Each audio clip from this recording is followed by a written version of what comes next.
भीतर से एक लक्ष्य बनावे कि हमें तो इस जन्म भगवान प्राप्ति करनी है, तो अपने आप सबका सब काम भगवान का भजन हो जाएगा। अभी जिस व्यापार को अपना मान करके हम करते हैं, सुखी दुखी होते हैं, परंतु अपने को भगवान का मान ले तो व्यापार करना ही भगवान का भजन हो गया। परंतु कब झूठ कपट बेईमानी ठगी धोखेबाजी नहीं करे तब। तो आज बड़ी विलक्षण बात आई। देखो, संतों ने कहा कि जैसे रात्रि में कोई सपने में चिल्लावे कि देखो हमारे को सिंह खा रहा है, सिंह खा रहा है, हमारे तरफ सिंह आ रहा है, और 10 फौजी बंदूक लेके पहुंच जाए और कहें कि कहाँ पर सिंह है,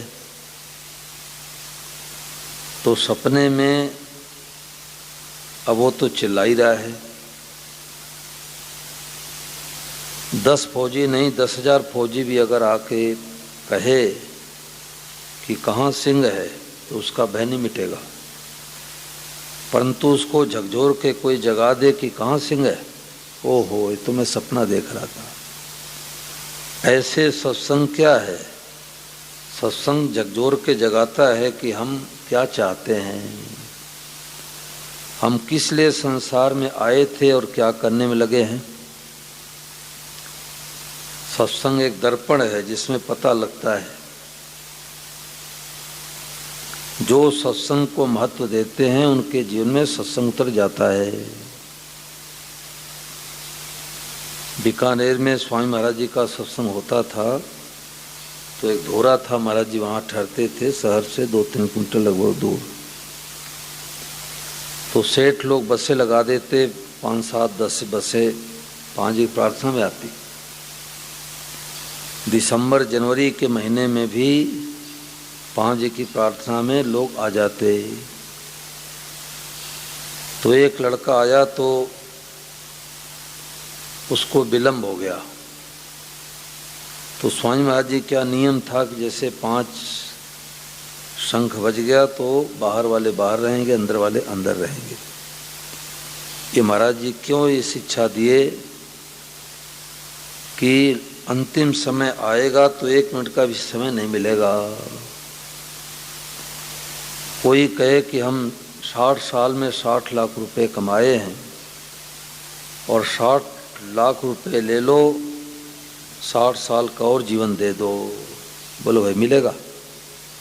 चलो 60 साल नहीं तो 60 महीने का मिल जाए, 60 महीने का नहीं तो कम से कम 60 दिन का मिल जाए, और 60 दिन का नहीं तो कम से कम 60 घंटे का मिल जाए, 60 घंटे का नहीं तो कम से कम 60 मिनट का मिल जाए। चलो 60 मिनट नहीं मिलता तो 1 मिनट का समय मिल जाए, 1 मिनट का भी समय नहीं मिलता। इसलिए महाराज जी ने ये व्यवस्था बनाई कि साधक लोग जागरूक हो, हमें सत्संग को महत्व देवे। तो वो लड़का बाहर बैठा था, जब स्वामी महाराज नित्य अवस्थी के बाद अंदर आए तो प्रणाम करने गया।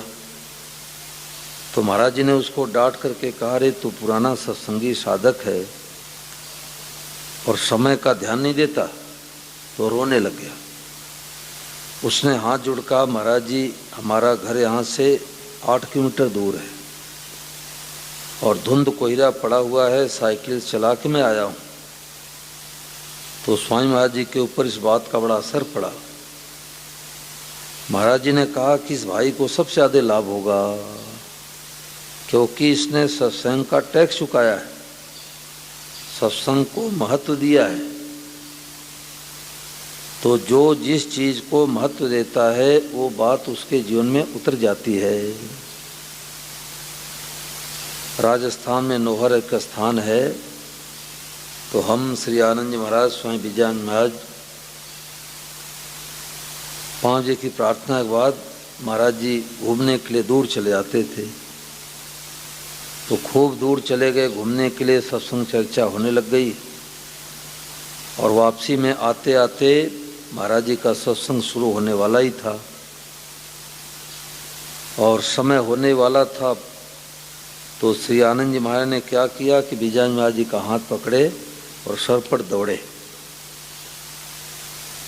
तो मेरे को आश्चर्य हुआ कि इतने सालों से सुन रहे हैं और दिन में 3 बार 5 बार सुन रहे हैं, अगर 10 मिनट 15 मिनट लेट पहुँचे तो क्या फ़र्क पड़ेगा।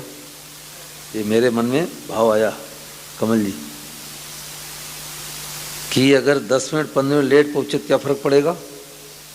परंतु बाद में बात समझ आया कि ये है सत्संग को महत्व देना, कि पता नहीं 10 मिनट के सत्संग में कौन सी बातें निकल जाए।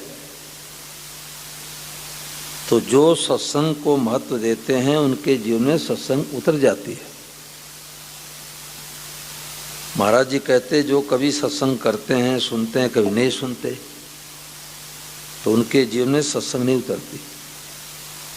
और जो नियम से सुनते हैं उनके जीवन में सत्संग की बातें उतर जाती है।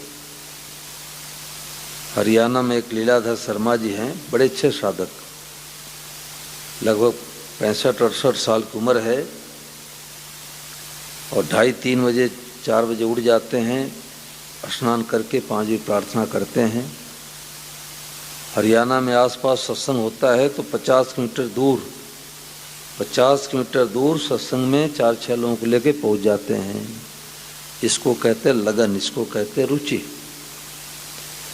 तो एक बार छत्तीसगढ़ में वो आए हुए थे तो उनके अंदर एक भाव आया। उनकी बात 7 दिन में एक दिन मैं सुनाई दिया करता हूँ। उन्होंने कहा कि महाराज जी 1 करोड़ प्रश्नों का एक उत्तर, ध्यान देकर सुनना भाई। उन्होंने कहा 1 करोड़ प्रश्नों का एक उत्तर। हमने कहा लीलाधर जी 1 करोड़ प्रश्नों का एक उत्तर कैसे। उन्होंने कहा कि सुबह हमारी नींद जल्दी नहीं खुलती, आपका उद्देश्य भगवत प्राप्ति का नहीं बना। माला फेरते समय नींद आ जाती है तो आपका उद्देश्य नहीं बना। 500 का नोट गिनते समय नींद आ जाती क्या भाई, बोलो व्यापारी लोग जो बैठे हैं, कि 500 का नोट गिनते समय 5-7 नोट ज़्यादा चला गया कि नींद आ गई, ऐसा होता है क्या। तो क्यों, क्योंकि हमारा उद्देश्य बन गया कि भाई रुपया तो बहुत बड़ी चीज है। 500 का नोट पॉकेट से इधर उधर हो जाए तो दिन भर चिंतन होता 500 का नोट कहाँ चला गया। जो शर्ट नहीं पहन रखे उसमें भी खोजते हैं कि इसमें तो नहीं चला गया। इसको कहते हैं महत्व देना। स्वामी महाराज कहते थे कि पहले 58, 54, 10 पैसे 5 पैसे चलते थे, पुराने लोगों को पता है। तो रुपए में 16 आना हुआ करते थे और एक आने में कितने पैसे होते थे, 4 पैसे। एक आने में 4 पैसे होते थे। तो स्वामी महाराज ने कहा कि 1 पैसे तो क्रिया का महत्व है, हम जो कुछ करते हैं उसका 1 पैसा महत्व है, 3 पैसे भाव का महत्व है और 15 आना उद्देश्य का महत्व है। कोई भी हम काम करते हैं तो किस लिए करते हैं। संतों ने कहा कि निष्काम भाव से 1 गिलास पानी अपरिचित को पिला दो। परिचित को तो पिलाते, अपरिचित को पिला दो 1 गिलास पानी, उससे कल्याण हो जाएगा। और शहर में 10 जगह प्याऊ लगा दो, अपने दादा दादी का नाम लिखवा दो, अपना नाम लिखवा दो, तो लोगों की प्यास तो बुझेगी परंतु उद्धार कल्याण नहीं होगा। हमारा लक्ष्य क्या है, हमारा उद्देश्य क्या है, हम कोई काम किस लिए करते हैं।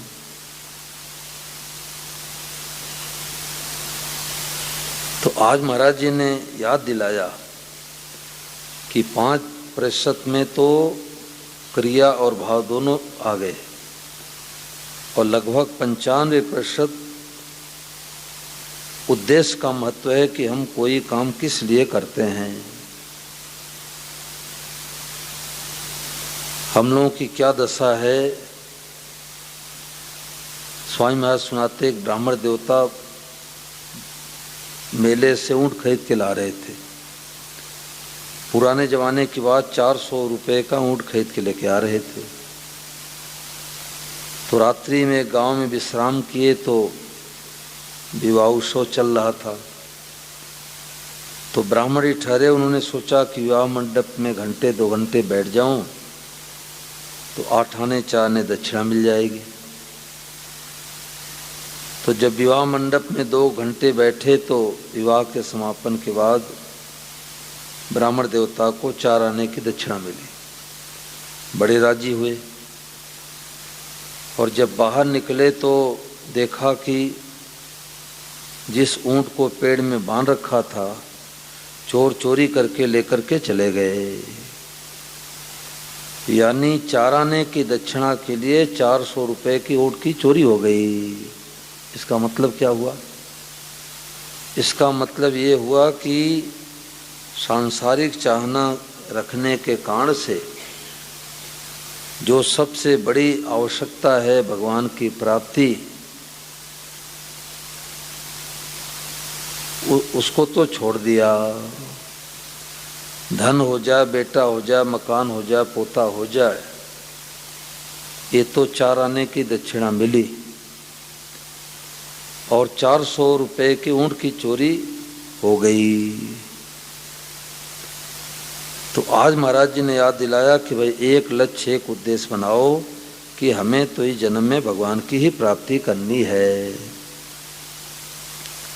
नारायण हरि लगन में ए पांचों न सुहात, विषय भोग निद्रा हंसी जगत प्रीत बहुबात। महाराज जी ने कहा कि एक लक्ष्य बन जाएगा तो 5 चीजें नहीं सुहाएगी। विषय भोग खारा लगेगा, निद्रा ठीक है 4 घंटे 5 घंटे 6 घंटे सो लिया, ऐसा नहीं कि आज रविवार की छुट्टी है दुकान पर नहीं जाना है तो 9 बजे तक सोता ही रहे।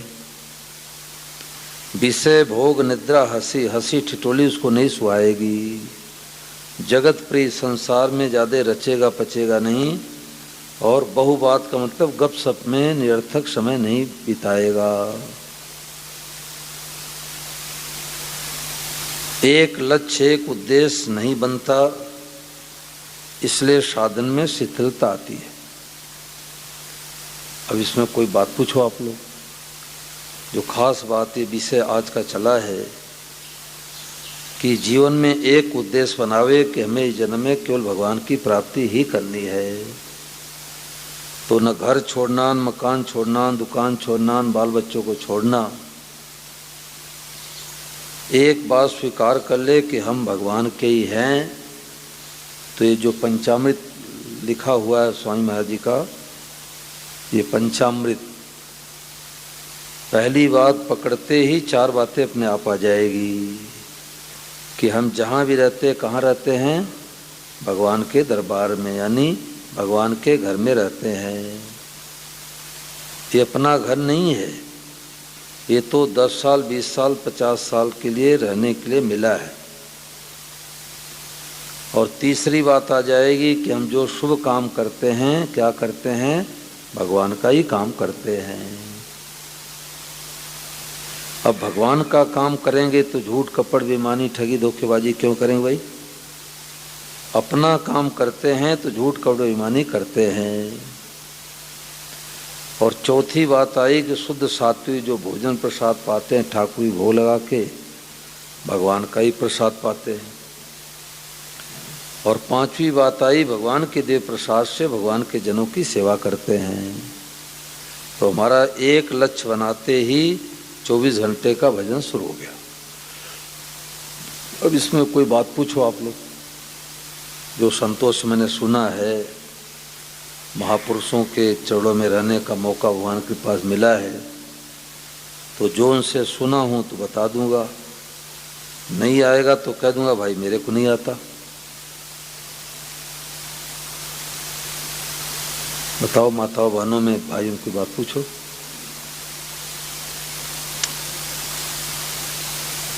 भैया कुछ पूछ रही क्या?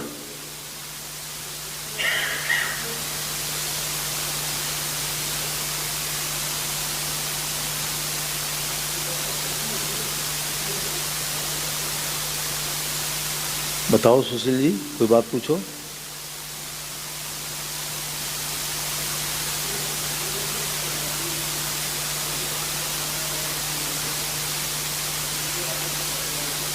थोड़ा और आगे आगे आके कर लो, आवाज कम आ रही है।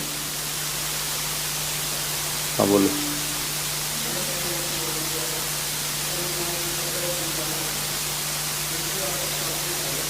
विकास जी क्या हुआ? जाना है, हाँ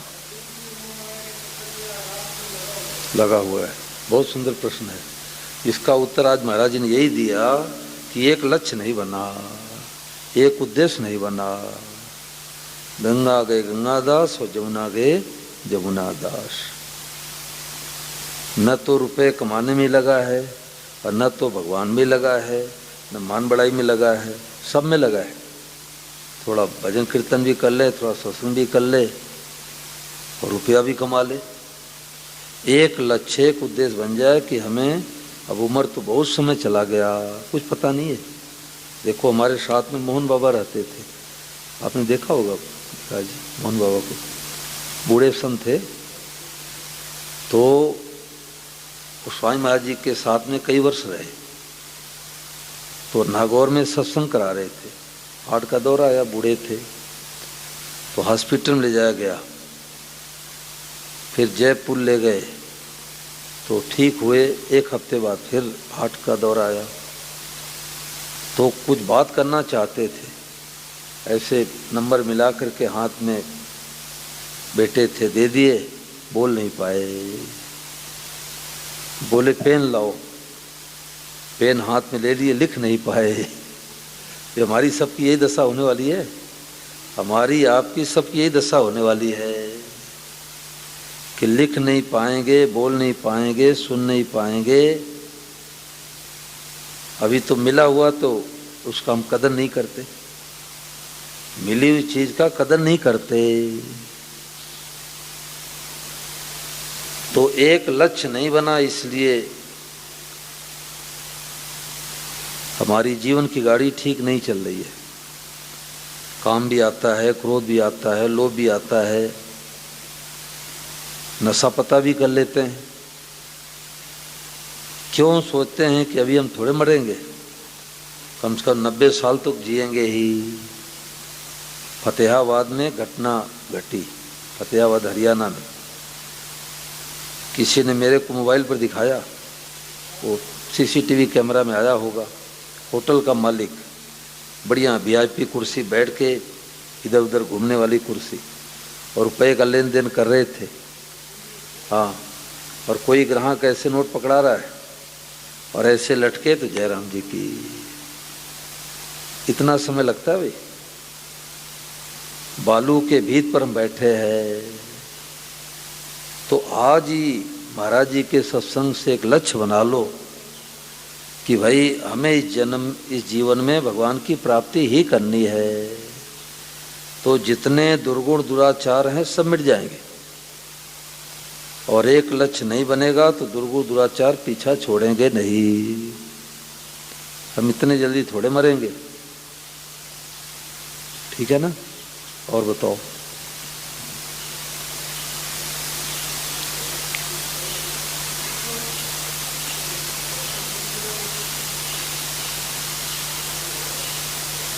स्वामी जी महाराज एक घटना सुनाते कि राजस्थान में कम उम्र में बेटियों का विवाह हो जाता था, बेटों का। अब तो सरकार ने नियम बना दिया। तो छोटी सी बच्ची का बचपन में विवाह हो गया। तो जब बड़ी हुई तो दादी बैठा के उसको समझाने लग गई कि देख, ससुराल में जाना तो बड़ों को देख करके घूंट निकाल लेना, सुबह जल्दी उठना, सास ससुर को, पति को प्रणाम करना, झाड़ू बहारू लगाना, बर्तन साफ करना, घर गृहस्थी का बढ़िया काम करना।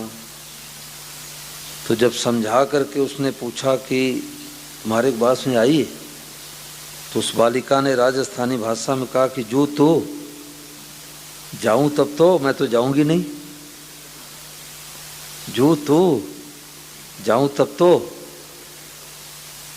तो जब तक एक लक्ष्य नहीं बना तब तक सत्संग की बातों का असर नहीं पड़ता। फिर भी पड़ता है कुछ न कुछ, पर जैसा पढ़ना चाहिए वैसा नहीं पड़ता है। हाँ बताते, जू तो बताते, जू तो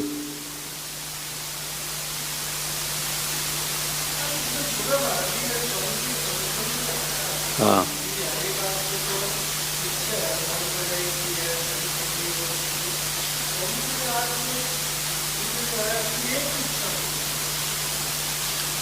मतलब महाराज जी कहते इच्छा अलग है, आवश्यकता अलग है। तो संसार की जो होती है उसको तो कहते इच्छा, संसार की जो चाहना है वो इच्छा, और आवश्यकता होती है भगवान की। आवश्यकता की पूर्ति होती है, हैं? हम मतलब संसार की इच्छा की पूर्ति कभी होती कभी नहीं होती, और आवश्यकता की पूर्ति होती है। जैसे भूख लगी है तो चावल दाल मिल जाए, रोटी सब्जी मिल जाए, इसकी आवश्यकता है, ये चाहना नहीं है। परंतु खटाई मिल जाए, मिठाई मिल जाए, ये इच्छा है। हाँ, प्रारब्ध पहले रचा पीछे रचा शरीर, तुलसी चिंता क्यों करे भजले श्री रघुवीर। 3 चीजें माँ के घर में आने के पहले निश्चित है। क्या? आयु, हमारी गिनती के श्वास मिले हुए हैं, किसी को 200, किसी को 500, किसी को 1 लाख। तभी तो 90 साल दादाजी बैठे रहते, 2 साल पोता चला जाता है। क्यों चला जाता है? श्वास पूरे हो गए। तो आयु जाति की जाति में जन्म लेंगे, और भोग का मतलब हमारे भाग में धन कितना लिखा है पहले से निर्धारित है। हमारे कुटुंबी संबंधी कौन मिलेंगे पहले से निर्धारित है। तो संतों ने कहा 3 चीज में तो करो संतोष। कल कथा में बात आई थी, स्वदारे भोजनम धनम। जैसे कुटुंबी संबंधी मिल गए उसमें संतोष करो। पुराने ऋणानुबंध के कारण से मिलना हुआ है, कोई लेनदार बन के आते, कोई देनदार बन के आते हैं, कोई सुख पहुँचाते, कोई दुख पहुँचाते हैं। तो स्वदारे भोजनम, जैसा रूखा सूखा हलवा खीर मिल जाए संतोष करो। और भगवान जितना धन दे दे उसमें संतोष करो। संतोष करो तो थोड़े में संतोष हो जाए, और नहीं तो दुनिया के सबसे बड़े जो धनवान है उनके भी खटपट मची रहती है। 3 चीज में करो संतोष, और 3 चीज में कभी संतोष मत करो। जप में, दान में, स्वाध्याय में। भगवान के नाम का जप करो, माला फेरो, कीर्तन करो। और मैं तो कहा करता हूँ कि अपने अपने घर में रोजाना आधे घंटे, ज़्यादा नहीं, 24 घंटे में आधे घंटे का समय सत्संग का रखो। रात्रि में चाहे 9 से 9:30 रखो, 8 से 8:30 रखो। दुकान ऑफिस बंद करके जब घर पर आते हैं, पूरे परिवार बैठ करके स्वामी महाराज जी की एक पुस्तक ले लो। बेटा बेटी कोई भी पढ़े और बाकी सुनो, और 10 मिनट भगवान नाम कीर्तन कर लो, तो सब तरह से शांति मिल जा। कई जगह मैंने शुरू कराया। गुवाहाटी में कथा हुई थी लगभग 7-8 महीने पहले। तो गुवाहाटी में वो साधक हैं, रोजाना सत्संग करते घर में पुस्तक पढ़ के। जैनी हैं, और स्वामी महाराज जी की बातें इतनी गहरी पकड़ रखी है कि उतना हमारे कोई पता नहीं है। लगन है। मैंने पहली बार देखा कि 2 जोड़ी पुस्तकें रखते हैं वो। कोई तो एक एक पुस्तक नहीं ले पाते, वो 2 जोड़ी पुस्तक रखते हैं। एक जोड़ी दुकान में, कपड़े का दुकान है, एक जोड़ी कपड़े की दुकान में, और एक जोड़ी घर पर। कभी फ़ोन बात होती है कि पायो परम विश्राम पुस्तक में ये बात लिखी है। बोले पेज संख्या बताओ। मैंने कहा तो दुकान बैठे हो। बोले एक पुस्तक दुकान में, एक पुस्तक घर में है। देखो, इसको कहते लगन, इसको कहते लगन। कपड़े 8 जोड़ी रखते ही नहीं रखते, तो पुस्तक 2 जगह रखो तो क्या घाटा है? कोई खाने पीने की तंगी आ जाएगी? इसको कहते लगन। हाँ, बहुत लगन है। रोजाना 5 प्रार्थना करते हैं, और हमारी तो 5-6 कथाएं वहाँ हो गई। 180, 80, 85 ठाकुर जी आते हैं वहाँ पर। हाँ हाँ, गांव में जागरण हुआ। आजकल क्या दशा है कि मंदिर कमेटी वाले खूब बना देते बड़े बड़े मंदिर, और सत्संग की भूख तो होती नहीं, भूख तो रुपए की। तो क्या करते हैं, 2-5 लाख रुपए एक रात में लगा देते हैं और कोई जागरण वाले करने वाले को बुलाते हैं। किसमें? जो कोई स्त्री हो, गाने वाले कलाकार स्त्री पुरुष को बुला लेते हैं और खूब 9-10 बजे के बाद धुन धड़ाका करते हैं। उनको पटका पहना दिया, उनको पटका पहना दिया, संतोष कर लेते हैं, सत्संग हो गया। तो धानसू वालों की बात आपने चलाई तो मैं कह रहा हूँ, तो शिव मंदिर में जागरण हो रहा था, तो कुछ साधक लोग गए जो सत्संगी हैं, तो देखा कि भजन गाने वाला भी पी के गा रहा है और सुनने वाले भी पी के सुन रहे हैं। तो तुरंत ये लोग उठे, वहाँ से आ गए। आज ये दशा हो रही है, आज ये दशा हो रही है, तो लाभ कैसे होगा?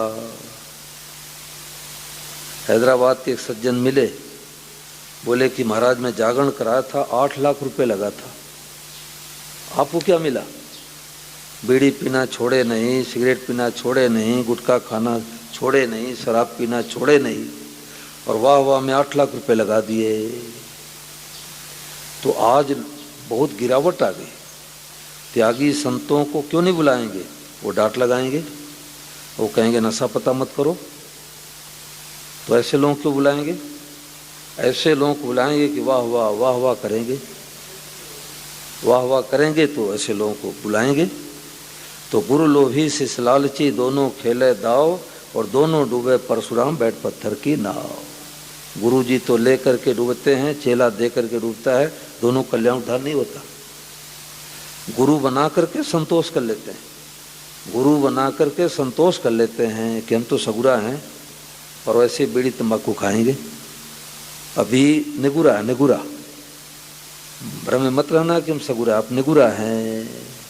सगुरा तो उसको कहते हैं जो गुरु जी की आज्ञा का पालन करे। आज्ञा सबन सुसाहिब सेवा, गुरु जी के आज्ञा का पालन करे।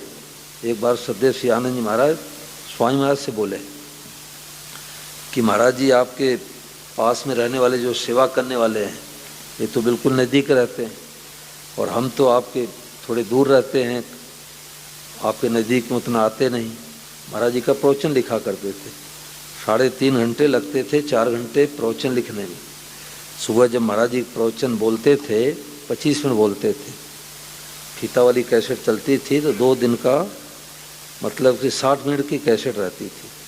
तो उसमें 25-25 मिनट और 5 मिनट बोला जाता था कि परम सदैव स्वामी महाराज जी इस तारीख को गणटोक में सत्संग सुनाए।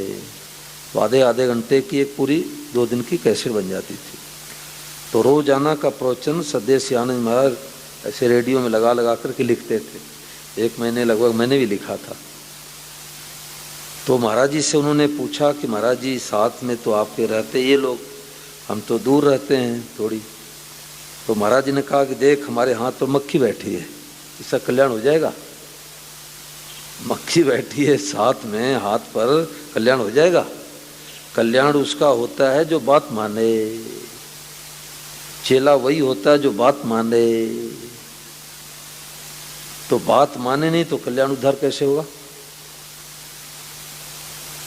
तो सुबह जो 5 बजे की प्रार्थना होती है, ये बहुत मार्मिक बातें हैं। इसमें साधक आते हैं, दिन में तो और भी विषय चलता है, लेना पड़ता है। तो सुबह जो बातें चलती है एकदम क्रीम मलाई चलती है। आज का जो बातें आज चली है कि जीवन में एक लक्ष्य बनाओ, एक उद्देश्य बनाओ। तो स्नान भी आगे पीछे करो, घड़ी के समय से 5 मिनट पहले बैठो। और महाराज जी के प्रवचन नहीं सुन पाएंगे तो मेरे को वही तरस आती है, पता नहीं जीवन में दोबारा आने का मौका मिले न मिले, शरीर रहे न रहे। तो चुने चुने प्रवचन में लगाता हूँ 7 दिन का, पहले से सिलेक्ट होता है। साधकों की स्थिति देख करके वो प्रवचन में लगाता हूँ कि आवश्यकता क्या है। जैसे सिरसा में कथा होती है तो 5-6 दिन वाद्योस्वरम पर चलता है। अभी यहाँ माहौल नहीं है, वो समझ ही नहीं पाएंगे। अभी तो ABCD की पढ़ाई पास करें तब तो MA कित तक जावे। अब सब रूपम भगवान हैं, हम तो बीड़ी पीना नहीं छोड़ते, ये बात कैसे लगेगी? कैसे लगेगी? उल्टा अर्थ लगाएंगे। एक जगह ऋषिकेश में कोई माई इधर उधर से मजदूरी सेवा करने वाली आ गई, तो बीड़ी पी रही थी। तो किसी ने कहा कि अरे माई तो बीड़ी पीती गीता वन में। उसने कहा स्वामीवाद कहते तो हैं सब भगवान है, तो बीड़ी भगवान है। देखो बुद्धि देखो, सब भगवान है तो बीड़ी भगवान है। तो ये बात पहुंच गई स्वामीवाद के पास कि महाराज जी आप इतनी ऊंची बातें सुनाते हो, सब रूपम भगवान है, परंतु लोग समझ नहीं पाते। एक माई बीड़ी पी रही थी और उससे कहा गया कि तू बीड़ी पीती है गीता वन में। तो उसने कहा स्वामीवाद कहते सब भगवान तो बीड़ी भगवान। तो महाराज जी ने कहा कि माई बिल्कुल ठीक कह रही है, बीड़ी आया कहाँ से? जब वासुदेव सर्वम है, सब कुछ भगवान ही बने हैं, तो बीड़ी भगवान है। परंतु बीड़ी रूपी भगवान को पिएंगे तो कैंसर बन के भगवान ही आएंगे। बोलो, बीड़ी रूपी भगवान पिएंगे तो कैंसर बन के भगवान आएंगे। गुटखा भी भगवान ही है, परंतु गुटखा रूपी भगवान को ग्रहण करेंगे तो कैंसर बन के भगवान आएंगे। खूब खाओ, खूब पियो। तो गहरी बातें, मारी बातें हर जगह मिलती नहीं है, ये बात है। और बताओ, 6:11 हो रहा, 4 मिनट और सत्संग चल जाए तो बताओ है? हाँ चल रहा है, प्रभात फेरी चलेगी, थोड़ा 10-15 मिनट प्रभात फेरी चलेंगे। प्रचार प्रसार थोड़ा कम हुआ है। मैंने सुना श्री आनंद महाराज आए थे, बहुत लोग आते थे। तो क्या है कि केवल व्हाट्सएप से नहीं होता, बेटा बेटी का विवाह करते तो व्हाट्सएप पर डाल दो कि आ जाना शादी विवाह में। कार्ड छपवाते, 100 रुपये का, 200 रुपये का एक कार्ड छपवाते हैं। तो कथा सत्संग में भले कार्ड छपवाने की जरूरत नहीं है, मेरी सम्मति नहीं है कि फालतू खर्चा करो, परंतु जो अपने नज़दीक में हो, परिचित हो, तो डोर टू डोर जा कर के उनसे प्रार्थना कर सकते हैं कि भाई कथा है आप आओ। इतना तो करना ही चाहिए। क्यों इतने दूर से हम आए हैं तो किस लिए आए? कोई रोटी खाने के लिए आए हैं, कोई दक्षिणा लेने के लिए आए? अपना उद्देश्य है कि घंटोक वालों को सत्संग का लाभ मिले। तो अपने प्रयास करना चाहिए। जो परिचित है उनको हाथ जोड़ के कहो कि वहाँ कोई रुपया नहीं चाहना है, फल नहीं लाना है, कपड़े नहीं लाना है, सत्संग में आओ तो जरूर आएंगे। 10 आदमी कहेंगे तो 5 आदमी 4 आदमी जरूर आएंगे। बोलो गिरधर गोपाल की। चलो सब 10-15 मिनट के लिए प्रभात फेरी चलते हैं।